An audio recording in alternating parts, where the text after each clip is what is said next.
전적인 하나님의 은혜와 또 우리 교우들의 뜨거운 기도 덕분에 지난 10박 12일 동안에 성지순례를 무사히 마치고 돌아오게 됐습니다. 하나님께 감사를 드리고 또 성원해 주시고 기도해 주신 교우 여러분들에게 진심으로 감사를 드립니다. 이번에 24명의 성지순례단을 꾸렸지만은 평균 연령이 60대 후반입니다. 70이 넘으신 분이 3분이나 있었고 중학생 하나가 끼어서 그렇지 대부분은 이제 60을 넘은 사람들인데 가만히 보니까 실버 그룹이에요. 노약자 순례단이었습니다. 그래도 한 사람도 낙오함이 없이 잘 다녀오게 된 것을 하나님 앞에 감사드리고 또 여러분들에게도 감사를 드립니다. 제일 연로하셨던 분이 강석호 권사님인데 76세이신데 근데 뭐 얼마나 날렵하신지 2280m 이상이 되는 신해산 등정을 지름길로 올라가신 분입니다. 약 1200m가 넘는 마케루스 요새라고 그래서 세례 요한이 목이 잘리워 순교당한 요새인데 거기도 뭐 앞장서서 가뿐하게 올라가셨던데 제가 너무 놀랐습니다. 76세 강석호 권사님 대단한 실력이에요.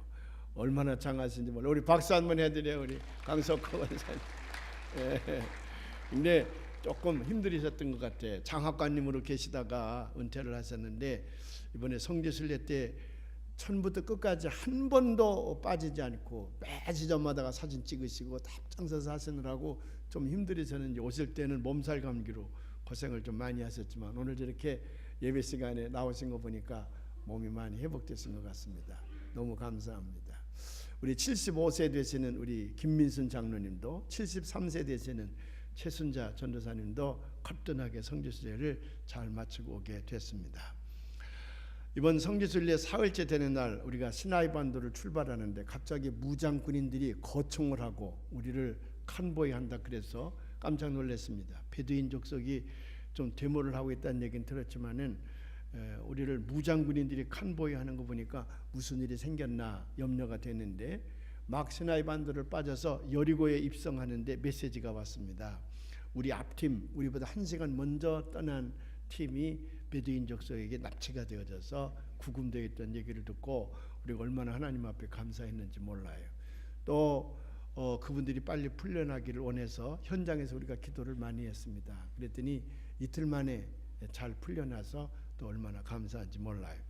우리는 걱정 없이 순례를 하고 있는데 아마 고국에 남아있는 가족들은 굉장히 염려스러웠던 모양이에요. 어떤 남편들은 이틀 밤을 꼬박 세웠다 그러더라고요. 또 계속해서 전화가 오고 우리 장로님들도 전화하셔서 안부를 묻고 했는데 우리가 안전하게 성지순례를 잘 마치게 됐습니다. 이번 성지순례 동안에 제가 여러 번 성지를 갔었지만 특별히 은평교회라고 하는 아이디를 가지고 가서 우리 교우들과 더불어서 성지순례를 하니까 다른 때보다도 얼마나 은혜스러웠는지 모릅니다. 가는 곳마다 찬송하고 또 하나님 앞에 기도하고 또 묵상하고 그랬더니 너무너무 은혜스러웠습니다. 아마도 성령께서 여러분들의 기도를 들으시고 우리를 잘 인도해 주신 줄로 믿습니다. 본래 이 성지순례란 말은 신명기 법전에서부터 나타나기 시작을 합니다. 그래서 유대인들은 자기들의 믿음의 선조들 가운데에 특별히 하나님 앞에 쓰임받은 사람들이 있지 않습니까? 저 모세라든지 아브라함이라든지 이삭이라든지 야곱이라든지 그래서 그분들이 하나님을 만났던 장소 그분들이 하나님을 위해서 일했던 것 그것들을 순례하면서 자기들도 선조들이 만났던 하나님을 만나보고 싶은 마음으로 순례객들이 있어서 신명기 26장에 보면 그런 얘기들이 쭉 나오고 있습니다. 나중에 이제 솔로몬이 성전을 지은 다음에는 유대인들에게 율법으로 1년에 3번씩은 예루살렘 성전에 올라가서 너희들이 예배를 드리고 제물을 바쳐야 된다. 그래서 6월절, 77절, 초막절 그때에 전 세계에 흩어져 사는 유대인들은 하던 일을 멈추고 그들이 순례의 길을 떠났습니다. 가까이 사는 사람들은 뭐 며칠이면 도착을 했지만 멀리 사는 사람들은 몇 달씩 또는 어떤 사람들은 몇 년씩 걸려서 그곳에 도착을 해서 하나님 앞에 예배를 드리고 예물을 드리는 그런 성지 순례단들이 나타나기 시작을 했습니다. 325년 기원 후 325년부터 640년까지를 비잔틴 문화시대라 그러는데 로마 제국이 다스릴 때이죠. 그때 그 컨스탄틴 대제 로마의 황제였던 컨스탄틴 대제가 기독교를 국교로 선포한 이후에 기독교가 급속도로 이제 구라파로 전파되기 시작을 하는데, 칸스탄지 대제 어머니였던 헬레나 여사는 아주 믿음이 좋은 여인이었습니다. 그래서 예수님의 삶의 흔적이 있는 곳마다 기념교회를 세웠습니다.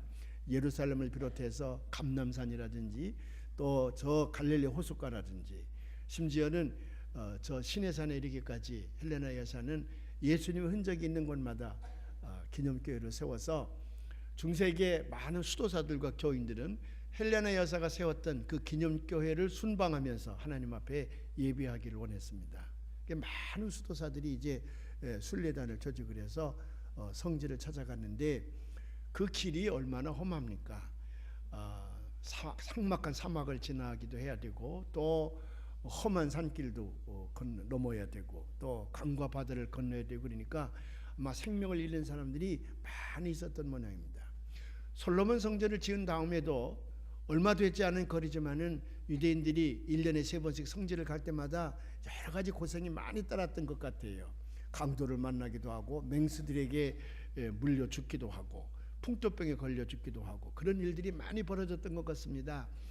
그래서 이 순례객들이 예루살렘에 도착하게 되면 예루살렘 성전을 바라보고 감격의 눈물을 흘리면서 소리 지르면서 찬송했던 내용들이 성경에 있는데, 그것이 120편부터 시편 134편까지 15개의 시편은 모두가 다 성전에 올라가는 노래라는 표지가 붙어 있습니다. 그는 순례객들이 예루살렘 성전을 향하여 순례길을 떠나면서 불렀던 찬송들이거든요.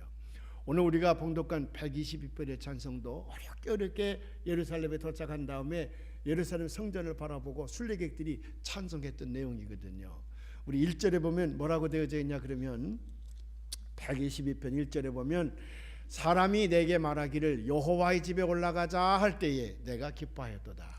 다시 말하면 예루살렘 성전에 올라가서 예배를 드리러 가자, 제사를 드리러 가자 그럴 때에 순례단과 함께 떠나면서 그들 마음이 얼마나 기쁘고 흥분되었는가를 잘 설명해 주고 있고, 2절에 보면 이제 예루살렘에 도착을 했습니다. 성전이 눈앞에 보입니다. 그럴 때에 화려에 찬 기쁨의 찬양을 부르고 있는데, 여러분 한번 다 같이 봉독해 볼까요? 우리 한번 한 목소리로 봉독해 보십시다. 예루살렘아 우리 발이 네 성문 안에 있었도다. 예루살렘아 너는 잘 짜여진 성읍과 같이 건설되었도다. 예루살렘을 위하여 평안을 구하라. 예루살렘을 사랑하는 자는 형통하리로다. 내 성 안에는 평안이 있고 내 궁중에는 형통함이 있을지어다. 여호와 우리 하나님의 집을 위하여 내가 너를 위하여 복을 구하리로다. 어렵게 예루살렘 성지를 찾아왔던 수도사들이, 순례객들이 예루살렘을 위하여 축복하는 장면을 볼 수가 있습니다. 굶주림과 추위 속에서 고생을 많이 한 순례객들이기 때문에 예루살렘 성전에 도착했을 때에 그 기쁨과 환희는 더욱 컸었을 것입니다. 마지막 134편에 보면 예루살렘 성전을 지키는 그 숙직자들과 더불어서 하나님을 찬양하자고 소리 지르는 장면이 나오는데, 134편의 말씀을 한번 다 같이 봉독해 볼까요? 보라, 밤에 여호와의 성전에 서 있는 여호와의 모든 종들아, 여호와를 송축하라. 성소를 향하여 너의 손을 들고 여호와를 송축하라. 천지를 지으신 여호와께서 시온에서 내게 복을 주실지어다. 아멘. 옛날에 순례객들은 그렇게 어렵게 거기를 갔지만, 요즘에는 뭐 우리 1등 가는 비행기를 타고 가지요. 또 침대 기차 타고 다니지요. 가는 데마다 5성급 호텔이 있지요. 뭐 좋은 음식이 있지요. 너무 편안하게 성지를 순례하니까 옛날 수도사들에게는 굉장히 미안한 감이 들고요. 오늘 우리에게는 너무 감사합니다. 이렇게 좋은 세상에 살게 해주신 하나님 앞에 정말로 감사를 드립니다. 아니에요? 아멘하는 사람이 하나도 없어. 좋은 세상에 살게 해주신 하나님 앞에 감사하시기를 바랍니다.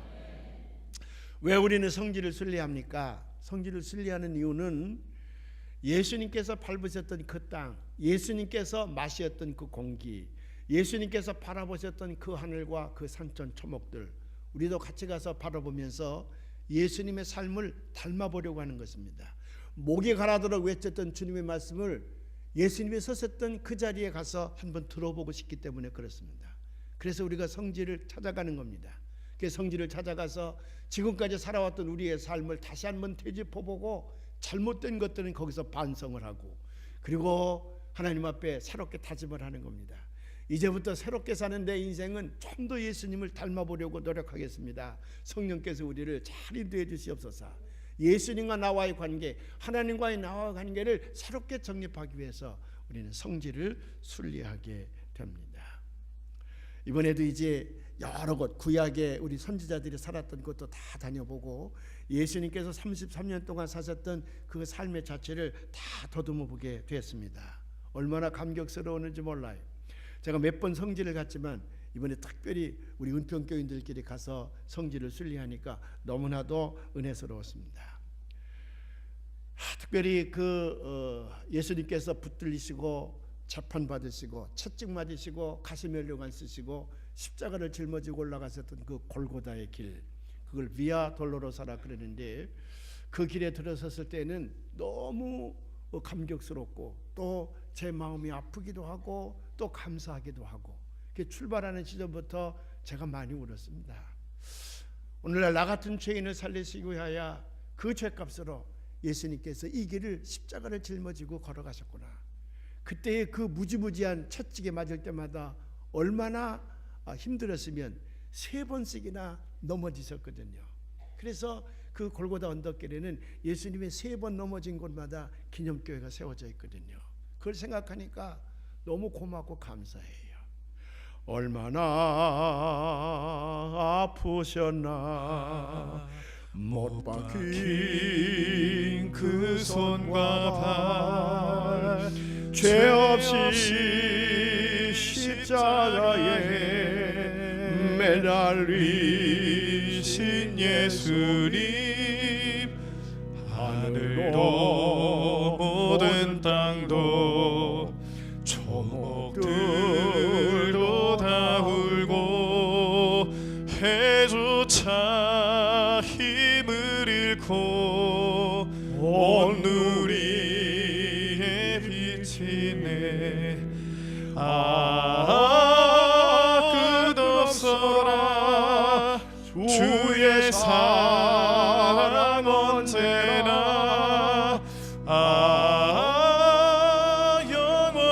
영원토록 구원의 강물 흐르네. 예수님께서 천국 복음을 목이 가라도록 외쳤을 텐데 사람들이 그것을 듣지 아니하고 믿지 아니했습니다. 특별히 가버나움과 베세다 고라신 이쪽에는 예수님께서 많은 사람들에게 천국 복음을 목이 터져라 외치기도 하시고 그것에서 기사이적을 많이 행하셨습니다. 그런데도 그들이 빤히 보면서도 예수님 말씀을 믿지 않았습니다. 천국 복음을 받아들이지 않았습니다. 너무 가슴이 답답하고 화가 난 예수님께서 그 세 도시를 저주하지 않습니까? 이 고라시나 이 베세다야 이 가버나움아 너희가 어찌하여 그렇게 기가 막혔더냐 그러면서 그 한탄하시면서 저주하셨더니 오늘날 그곳에는 아무도 살지 않습니다. 그냥 황폐화된 버려진 땅이에요. 저는 그곳에 가서 예수님께서 우리에게 들려주시던 그 많은 말씀들을 상상하면서 오늘 우리는 이 말씀을 들고 지구 끝까지 달려가서 어떻게 해서든지 이 말씀이 저들에게 전해져야지 만일 이 말씀대로 그들이 구원받지 못하면 다 저 지옥불에 던져지고 말 것인데 이 시대에 우리에게 주어진 사명이 얼마나 큰 것인가 여러 번 다짐하고 제가 오게 됐습니다. 이제 가는 곳마다 많은 은혜를 받았습니다. 특별히 저녁나절에 오순절 성령의 사건이 일어났던 마가의 다락방에 갔는데 우리 함께 통성으로 기도하자 그랬더니 우리 교인들이 불이 붙었어요. 막 성령 충만해서 건물이 떠나가라 소리 지르며 통성 기도를 하는데 밤새도록 기도해도 지치지 않을 것 같아요. 근데 워낙 순례객들이 많이 몰려드니까 빨리 자리를 비켜주어야 해서 기도를 중단하고 내려오긴 했지만 너무나도 감격스러웠습니다. 또 가나의 혼인잔치 기념교회 가서는 가나에서 만든 그 포도주를 우리가 사서는 거기서 성찬 예식을 했습니다. 많은 순례객들이 우리가 성찬 예식을 하는 걸 바라보고 부러워해요. 우리가 짧은 시간이었지만 거기서 성찬 예식을 하는데 너무 감동스러웠습니다. 또 갈릴리에 이제 배를 타고 나가서 갈릴리 바다 한가운데 가서 우리가 또 성찬 예식을 했습니다. 너무 좋았습니다. 너무 감격스러웠어요. 가는 곳마다 참 마음의 감동을 많이 받았는데 특별히 제가 4곳을 지날 때에 제 마음이 뜨거워지는 것을 느끼게 됐습니다.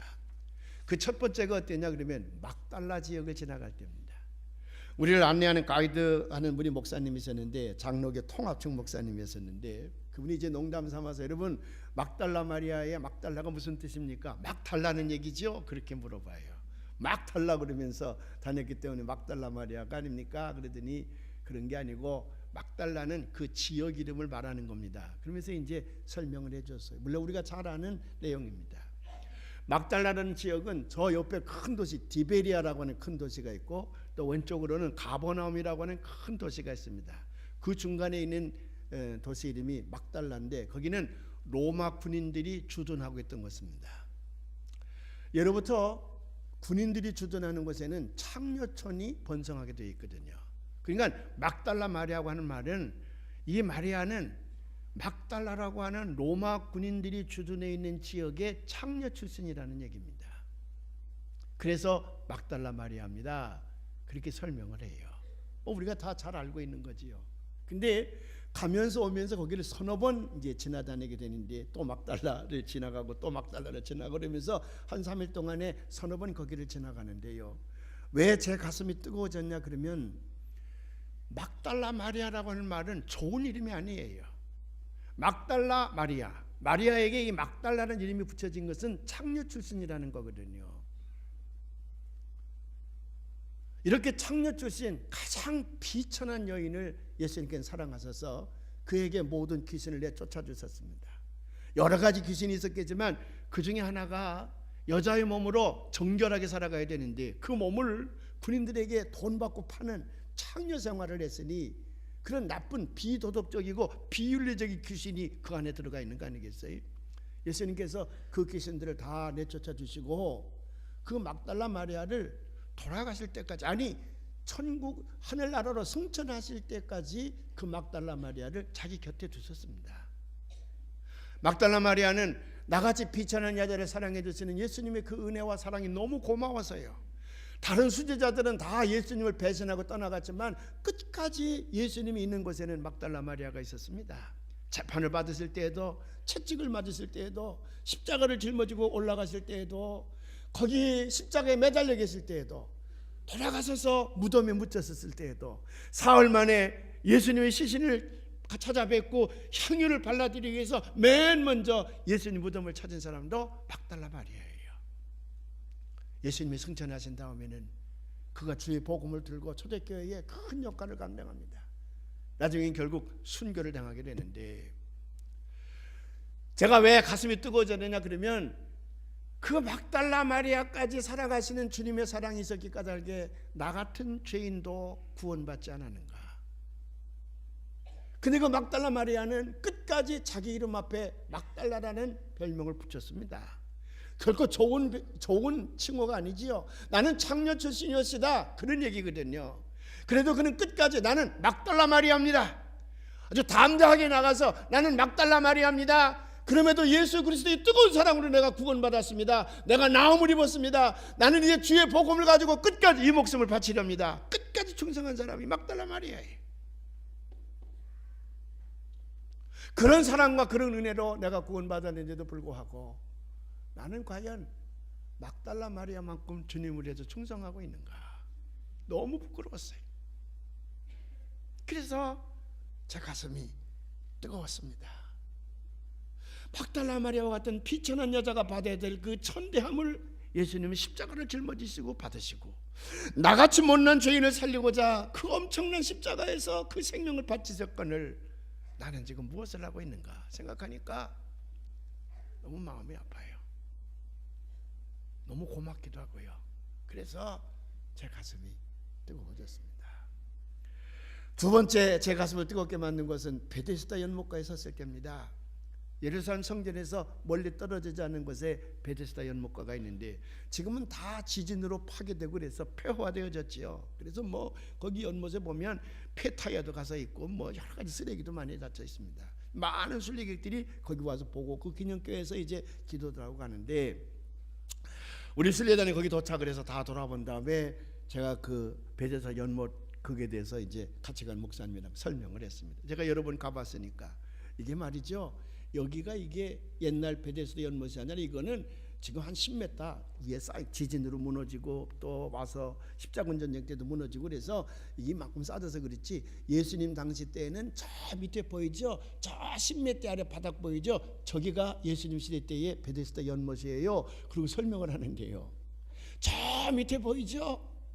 저기가 베데스다 연못이에요. 본래 연못이에요. 그러는데 환상에 딱 떠오르는 거야. 저 밑에 예수님이 밟으셨던 그 땅 연못가에 내가 죄의 병이 들어 거기 누워 신음하는 모습이 딱 떠오르는 거예요. 그래 저기 보이죠? 저기 보이죠? 그리고 멈추고 제가 물끄러미 내 모습을 거기 지켜보면서 나는 아직도 이렇게 추한 죄인이로구나. 죄의 길에서 내가 벗어나지 못하고 매일같이 그저 개가 토하는 거 다시 먹듯이 나는 죄를 지으면서 신음하는 죄인이로구나. 그게 저 밑에서 보이는 거예요. 우두거니 그것을 바라보고 있노라니까. 우리 교인 하나가 와서 목사님 다들 기다려요. 왜 여기서 계세요? 빨리 가세요. 그러면서 제 목을 끌어서 제가 거기를 떠나면서 많이 회개했습니다. 예수님께서 거기 가실 때에는 어떤 마음으로 가신 줄 아십니까? 예루살렘 성전에 예배에 오르는 사람들은 누굽니까? 왕이었습니다. 귀족들이었습니다. 양반들이었습니다. 돈 있는 사람들이었습니다. 아주 신분이 귀한 분들이 예루살렘 성전에 예배를 드리러 왔어요. 거기서 얼마 떨어져 않는 곳에 베데스다 연못이 있습니다. 거기는 이상한 전설이 있었습니다. 누구든지 물이 동할 때에 들어가기만 하면 병이 낫는다는 전설이 있었습니다. 나았는지는 몰라요. 나았다는 얘기는 없어. 그런 전설이 있었다는 거야. 그래서 예루살렘을 중심으로 해서 그 가나안 전 지역에 몹실병에 걸려있는 중병 환자들은 다 거기 모여 있습니다. 그래서 그쪽 가기만 하면 살 썩는 냄새가 진동을 했어요. 아무도 거기를 지나가지 않았습니다. 예루살렘 성전에 그 귀한 분들이 와서 하나님의 예배를 드려가면서도 거기 병들어 죽어가는 사람들을 찾아와서 위로한 사람이 아무도 없었어요. 버려진 곳입니다. 누구든지 혐오스러워서 가지도 않는 곳이에요. 근데 오늘날 예수님께서 우선 제자들에게 베데스다로 가자. 거기 누가 부탁한 것도 아니고 믿음 좋은 사람이 거기 있었던 것도 아닙니다. 우정 예수님의 주관적인 결심을 하고 베데스다 연못가로 가는 거예요. 거기서 제일 오래된 듯한 환자를 찾아갑니다. 38년 된 병자예요. 내가 낫고자 원하느냐. 아마 그 환자는 무서웠을 것입니다. 가끔 거기를 청소하러 오는 로마 군인들이 있었거든요. 건장한 남자들이 와서 내가 낫고자 원하느냐 그럴 때에 내가 너무 이곳에 있었기 때문에 나를 여기서 집어 던지려고 하는가 보구나, 나를 내쫓으려고 하는가 보구나, 아마 그런 두려움이 있었을지도 몰라요. 그 하는 말이 내가 낫고자 원하느냐 그랬더니 저 물이 동할 때 먼저 들어가는 사람이 낫는다는데 나는 몸이 이렇게 돼서 아직까지도 못 들어가고 있습니다. 내가 왜 거기서 그렇게 오랫동안 머물러 있어야 되는 이유를 자세하게 설명을 하는 거예요. 그때 예수님께서 내 자리를 들고 걸어가라. 그의 병을 고쳐주시는 거거든요.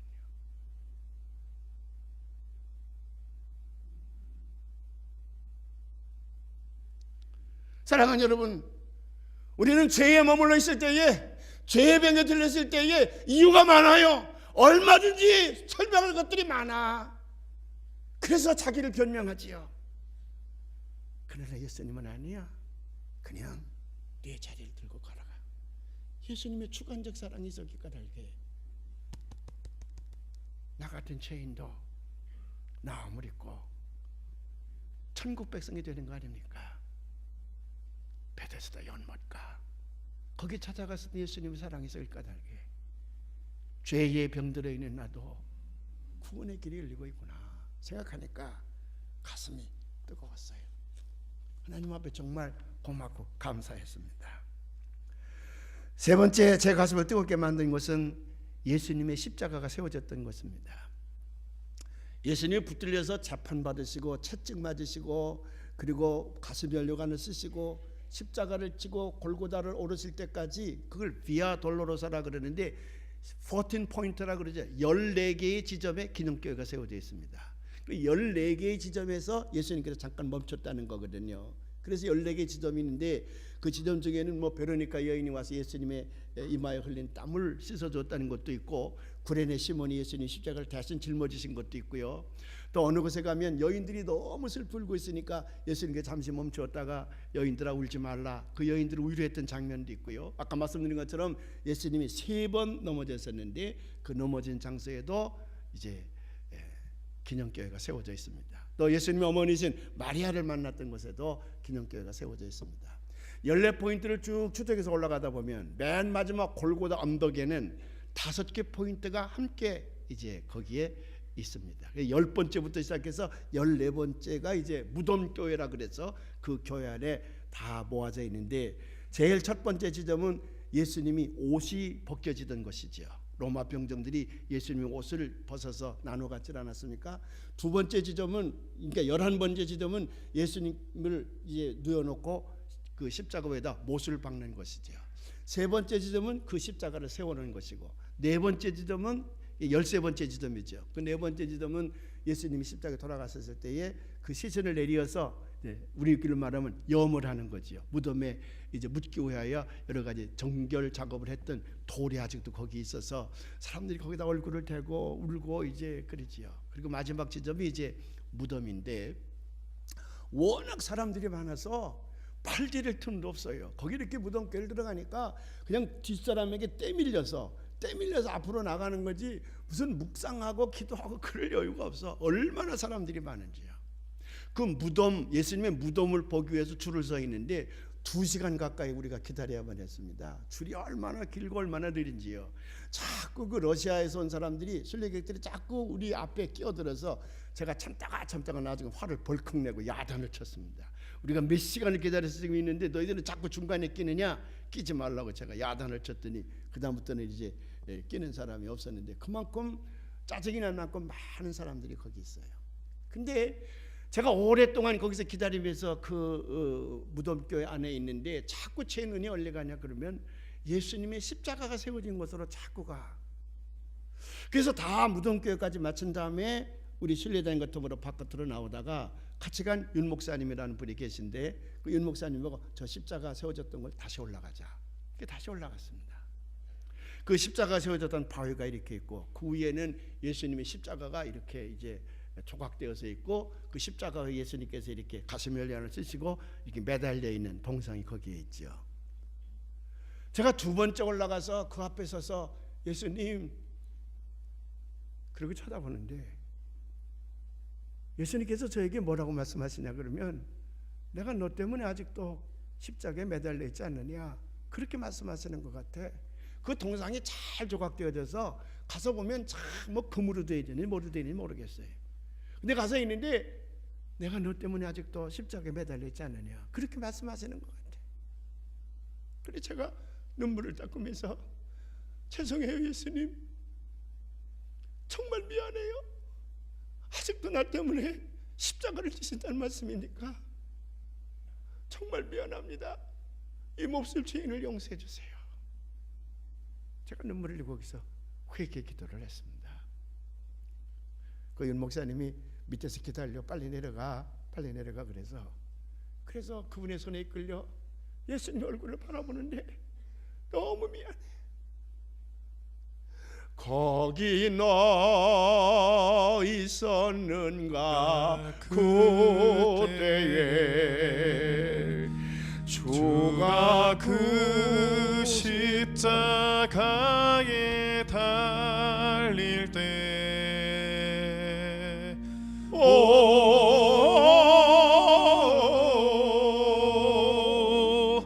때로 그 일로 나는 떨려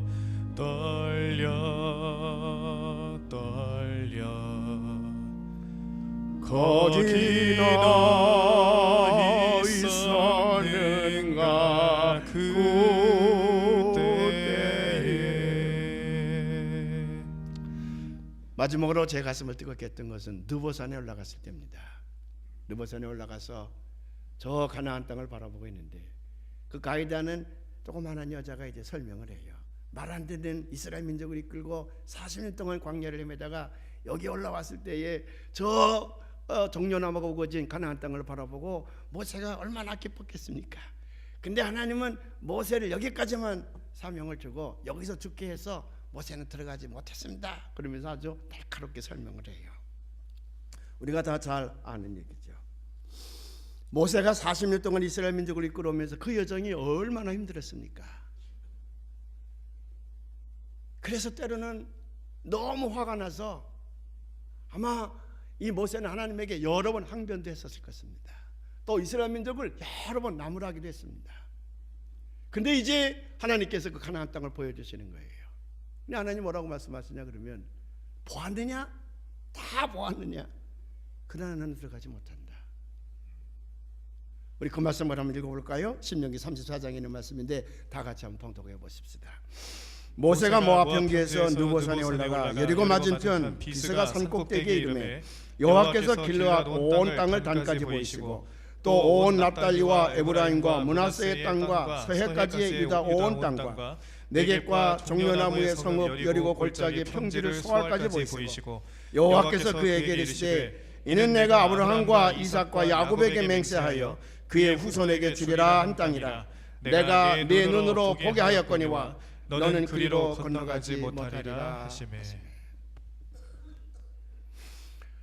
물론 모세는 중간에 하나님께서 진노하셔서 이스라엘 백성들을 벌하시고자 할 때에 하나님 앞에 나아가서 이스라엘 백성들을 용서하소서, 여기서 죽이면 안 됩니다. 차라리 나를 그 생명의 책에서 지워주시지 이 민족은 끝까지 가나안 땅에 가게 해달라고 하나님 앞에 기도도 했습니다. 자기 하나 희생하는 한이 있더라도 자기가 그 가나안 땅에 못 들어간다 할지라도 이 백성만큼은 하나님께서 용서해달라고 한 기도를 드린 적이 있어요. 그게 이제 여러분들이 잘 아는 대로 출애굽기 32장에 나와 있는데 한번 오늘 봉독해 볼까요? 어떤 말씀인지 한번 봉독해 보십시다.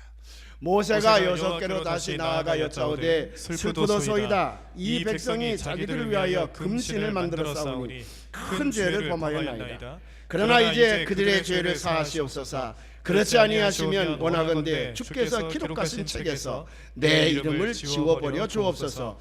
여호와께서 모세에게 이르시되 누구든지 내게 범죄하면 내가 내 책에서 그를 지워버리리라. 이렇게까지 하나님 앞에 기도했던 모세예요. 그렇지만요 40년 동안의 그 험한 세월을 지나와서 지금 철거꾸리 흐르는 가나안 땅이 눈앞에 보이는데 하나님께서 너 못 간다 그럴 때에 얼마나 억울합니까? 얼마나 분하기도 합니까? 저 같으면요 하나님 그저 요단강을 건너가서 그 땅 한 번만 밟게 해주세요, 그렇게 부탁을 드렸든지, 아니면 그 여리고에서 흐르는 그 맑은 물이 있지 않습니까? 지금까지 우리가 맑은 물 먹어보지 못했는데 거기 가서 그 맑은 물 한 번 시원하게 먹게 해주세요, 그렇게 부탁했을지도 몰라요. 아니면 하나님 이럴 수가 있습니까? 아무리 내가 잘못했다 할지라도 이 백성을 여기까지 인도했는데 내가 가나안 땅에 들어가서 저들을 다스려야지요, 어찌 나를 여기서 멈추게 하십니까? 항변할 수도 있었어요. 근데 성경 어디를 뒤져봐도요 모세가 하나님 앞에 불평했다는 얘기가 없어. 그냥 다 바라보고 그 기쁨과 환희 속에서 그는 사명을 완수하고 모든 지휘권을 여호수아에게 이양한 다음에 그는 그 골짜기에서 죽습니다. 신명기 마지막에 보면 모세가 거기 묻혔으나 그의 무덤을 아는 자가 없도다. 그가 40년 동안 출애굽을 성공시킨 다음에 거기까지 올라왔는데 그가 죽을 때에 아무런 흔적도 남기지 않았습니다. 그냥 자기 사명 완수하고 사라져버리고 말았어. 느보산이 모세의 그런 위대함을 우리에게 보여주는 산이거든요. 제가 이제 미국에 가서 유학을 하면서 시민권을 받아야 된다고 자꾸 그래요. 그래야 장학금 받는 데도 편하고 아이들 교육하는 데도 편하고 그러니 시민권을 받아야 된다. 그래서 저는 한국에 돌아올 욕심에 시민권을 받지 않고 우리 아이들은 다 받았는데 저는 그냥 갔습니다. 근데 나중에 박사과정 들어가고 그러는데 시민권이 있어야 뭐 되는 게 있고 또 장학금도 받는 게 있고 또 연로하신 어머님이 한국에 계신데 어머님을 모셔와서 아무래도 같이 살아야 되겠기에 시민권을 제가 신청을 하고 시험을 보고 받게 됩니다. 근데 제 이름이 영헌, 한국 사람들도 발음하기가 어렵거든요. 제 초등학교, 중학교, 고등학교 제가 나왔기 때문에 동창들이 다 있긴 있거든요. 그래도 하나도 제 이름을 정확하게 기억하는 사람이 없어. 영한이, 영헌이, 영원이 뭐 별 이름으로 다 하지 영헌이라는 이름을 제대로 발음하는 사람이 없어요. 한국 사람이 발음하기도 어려운데 뭐 외국 사람은 더 어렵죠. 그랬더니 이민관이 그러지 말고 미국 사람이 쉽게 부를 수 있는 이름, 기억에 남는 이름을 네가 하나 영어 이름으로 만들어서 시민권에 그 이름을 적어야 된다. 그래서 제가 며칠 동안 기도하면서 하나님 어떤 이름을 가지면 좋을까요? 근데 모세라는 이름이 자꾸 떠올라요. 저 이스라엘 백성들이 애굽에 내려가서 430년 동안이나 노예 생활하고 참혹한 생활을 하던 사람들인데 그들을 인도해서 철거꾸리 흐르는 가나안 땅으로 인도해낸 모세의 그 사명, 그게 목사의 사명이 아닌가. 또 영적으로도 이 땅에서 죄악 가운데 있는 사람들을 구원시켜서 천국에 이르도록 하는 것이 목사의 사명이니 내가 모세의 삶을 본받기 위해서 모세를 해야 되겠다. 그래서 제 시민권에 이제 모세스 써서 냈습니다. 그래서 모세스 영원킴이 됐는데 부모님이 붙여진 이름을 잘 부르지요. 제가 이름을 지어서 넣었더니 잘 안 불러져요. 그게요. 그냥 이름은 누가 부모님이 붙여줘야지 지가 만든 이름은 잘 안 불러져요. 그래도 제 마음속에는 내가 이제 영어 이름으로 모세가 됐으니 내가 모세처럼 그 사명자의 삶을 살아야 되겠다. 그런 결심을 제 이름을 생각할 때마다 늘 가슴에 새기곤 했었지요. 그 두보산에 이번에 가서 내가 모세 아닙니까? 그랬더니 우리 교인들이 이거 우리 담임 목사님 산에 올라왔다. 담임 목사님 산에 제가 모세라는 이름을 하는 교인들이 그렇게 얘기를 해요. 나는 정말 지금까지 모세와 같은 사명자의 삶을 살았는가? 그렇게 위대한 삶을 살고도 하나님께서 넌 여기까지다. 넌 가나안 땅에 들어가지 못한다 그럴 때에 아무 항변도 하지 아니하고 그냥 거기까지 완수하는 것을 기쁜 마음으로 여기고 그리고 아무런 흔적도 없이 사라졌던 모세 그 위대한 삶이 과연 내게 조금은 있겠는가? 아니야. 내가 보니까 전혀 없어요. 그래서 우리 순례단의 마지막 지점이기도 해요. 그래서 우리가 다 거기 모여서 저 가나안 땅을 바라보고 우리 함께 통성으로 기도합시다. 그리고 제저 부르신 다음에 막 기도했어요. 우리 교인들이 기도 얼마나 잘합니까? 뜨겁게 막 기도하는데 제 입에서 반복되어서 나오는 말이 지금까지는 내가 모세처럼 살지 못했으나 앞으로 남은 여생은 모세처럼 모세의 사명자처럼 내가 살겠습니다. 그 살 수 있도록 나를 인도해 주세요. 제가 다짐하고 또 다짐하면서 하나님 앞에 막 기도했어요. 그것이 우리의 사는 길이 아닙니까? 우리 모든 인간은요 태어나면서부터 순례의 길을 걷는 사람들입니다. 아니 예루살렘을 향해서 걷는 길이 아니라 저 천국을 바라보면서 우리는 기독교의 삶을 살아가지 않습니까? 끝까지 달려가야 됩니다. 길이 아무리 험하고 아무리 힘들어도 아무리 굶주리고 아무리 추위가 닥쳐와도 우리는 좌로나 우로나 치우치지 아니하고 우리의 순례의 길에서 끝까지 성공해야 되거든요. 끝까지 모세처럼 끝까지 여호수아처럼 아브라함처럼 야곱처럼 이삭처럼 우리는 순례의 길에서 성공해야 될 사람들입니다. 사랑하는 여러분, 혹시 저처럼 이렇게 하나님 앞에 섰을 때 부끄러운 생각이 많이 듭니까? 우리가 느보산에서 하나님 앞에 통성으로 기도했던 것처럼 지금까지 우리가 실패의 삶을 살았지만 이제부터 남은 여생은 내가 오직 주님만을 바라보면서 내 순례의 길에서 반드시 내가 승리하며 살겠습니다. 결심하는 오늘 이 시간이 되시길 바랍니다. 나는 가리라 주의 길을 가리라 주님 발자취 따라 나는 가리라 나는 가리라 주의 길을 가리라 주님 발자취 따라 나는 가리라